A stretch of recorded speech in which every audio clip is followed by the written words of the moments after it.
ខ្ទឹមក្រហមប្រសើរណាស់ចំពោះសុខភាពនិងទប់ស្កាត់ជំងឺច្រើនយ៉ាងខ្ទឹមក្រហមគឺល្អណាស់សម្រាប់សុខភាពមិនថាអ្នកទទួលទានវាទាំងឆៃឬចម្អិនឆ្អិនក៏ដោយ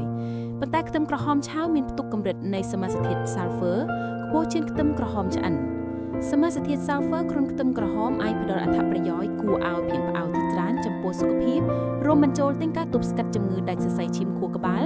កាត់បន្ថយការផលិតកូលេស្តេរ៉ុលមិនល្អក្នុងរាងកាយនិងជំងឺបេះដូងផ្សេងៗខាងក្រោមគឺជាឥទ្ធិពលវិជ្ជមាននៃការទទួលទានខ្ទឹមក្រហម 1. ទប់ស្កាត់ប្រឆាំងការរលាកក្នុងរាងកាយនិងសម្រាលអាការៈនៃជំងឺហឺតសមាសធាតុ Sulfur នៃខ្ទឹមក្រហមមានលក្ខណៈសម្បត្តិប្រឆាំងការរលាកដ៏មានឥទ្ធិពលលើពីនេះទៅទៀតខ្ទឹមក្រហមក៏មានផ្ទុកសារធាតុ Quercetin ដែលជួយសម្រាលសាច់ដុំផ្លូវដង្ហើមសម្រួលអាការៈនៃជំងឺហឺតនិងរោគសញ្ញានៃប្រតិកម្មអាឡែហ្ស៊ីផងដែរ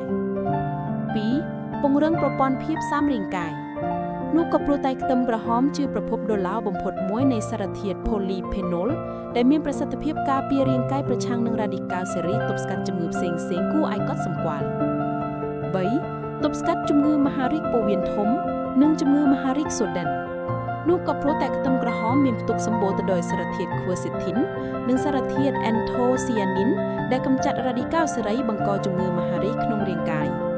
4. បង្កើនសុខភាពបេះដូង